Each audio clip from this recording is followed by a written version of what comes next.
एक अपने गले में डालकर दूसरा हार मेरी ओर बढ़ा दिया। मैंने हार लपेटकर हाथ में पकड़ लिया। वह जिद करने लगा कि मैं उसे गले में पहनूं। यह जवाब पाकर कि मुझे हार पहनकर चलना अच्छा नहीं लगता। 2 मिनट तक तो वह चुप रहा, फिर बोला, तुझे फूलों की खुशबू अच्छी नहीं लगती? तो जा तू कुछ और सूंघ।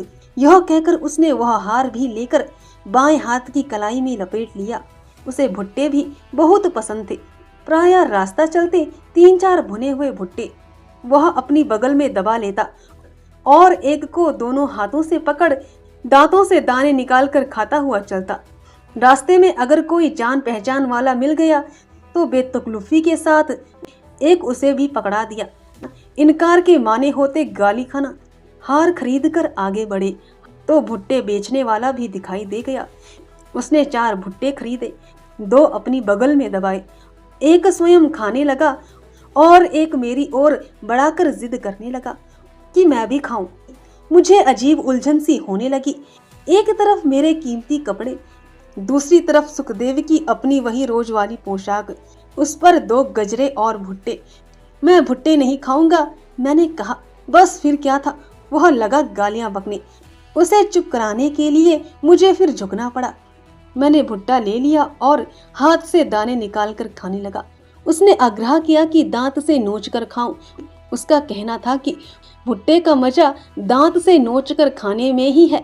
2-1 बार की जिद के बाद जब मैंने सड़क चलते दांत से नोच कर खाने से साफ इनकार कर दिया तो इस बार उसने अपना आग्रह वापस ले लिया। इसी प्रकार एक बार दिल्ली में चावड़ी बाजार की सड़क पर भगत सिंह, सुखदेव और जयदेव दिन के समय किसी काम से जा रहे थे। रात होने में अभी काफी देर थी और सारा दिन सोकर भी नहीं गुजारा जा सकता था। अस्तु समय काटने के लिए निकले। एक मकान के सामने एक वैश्या और उसके दलाल में छेड़खानी चल रही थी। सुखदेव की पोशाक से उसे भी अपनी किसी दूसरी बहन का दलाल समझ वैश्य ने जोर से पुकारा, ए देखो, ये मर्दुआ कहता है मुझसे शादी कर लो। जवाब देने में उसे एक क्षण की भी देरी ना लगी। शहदों के लहजे में उसने कहा, ऐसा ना करना बीबी जी, फिर हम लोगों की रोजी कैसे चलेगी। घर आकर जयदेव ने सुखदेव की हरकत पर सख्त ऐतराज किया। सुनने वाले हम लोगों के बारे में क्या सोचते होंगे। उसने कहा, यही कि मैं किसी वैश्या का दलाल हूँ और तुम दोनों मेरे शिकार। यह कहकर सुखदेव ने हंसना शुरू किया। जयदेव के बार बार आपत्ति करने पर उसने तर्क दिया, अगर इस अपरिचित शहर में लोग हमें क्रांतिकारी दल का सदस्य न समझकर वैश्य का दलाल समझे तो यह हमारी सफलता है। फिर छेड़ने के लहजे में बोला, और उधर से गुजरने में अगर किसी ब्रह्मचारी के ब्रह्मचर्य को खतरा हो तो वह आंखों पर हाथ रख ले या पट्टी बांध कर चले। यह कहकर उसने हंसना फिर आरंभ कर दिया। अपनी आवारा पोशाक की सार्थकता पर उसे बड़ा संतोष मिला। हठी होने के साथ साथ सुखदेव झक्की भी था। अगर एक बार उसे किसी बात की झक सवार हो गई तो किसकी मजाल कोई उसे अपने निर्णय से डिगा सके। एक बार आगरे में उसे अपनी सहन शक्ति की परीक्षा लेने की झक आई। एक बहाना भी मिल गया विद्यार्थी जीवन में।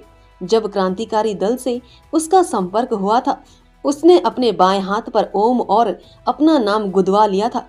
फरारी की हालत में पहचान के लिए यह बहुत बड़ी निशानी थी। आगरे में बम बनाने के लिए नाइट्रिक एसिड खरीद कर रखा गया था। किसी को बताए बगैर उसने बहुत सा नाइट्रिक एसिड ओम तथा अपने नाम पर लगा दिया। शाम तक जहां जहां एसिड लगा था वहां गहरे जख्म हो गए और सारा हाथ सूज गया।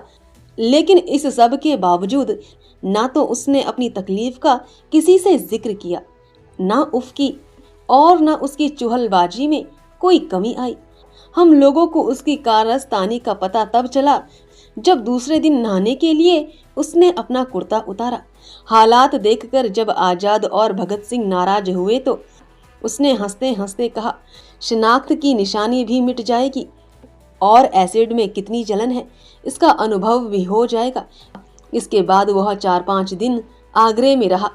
करीब करीब सभी साथियों ने दवा, इलाज और मरहम पट्टी के लिए आग्रह किया, लेकिन उसने किसी की एक ना सुनी। वह तो तकलीफ सहने की अपनी क्षमता की परीक्षा ले रहा था।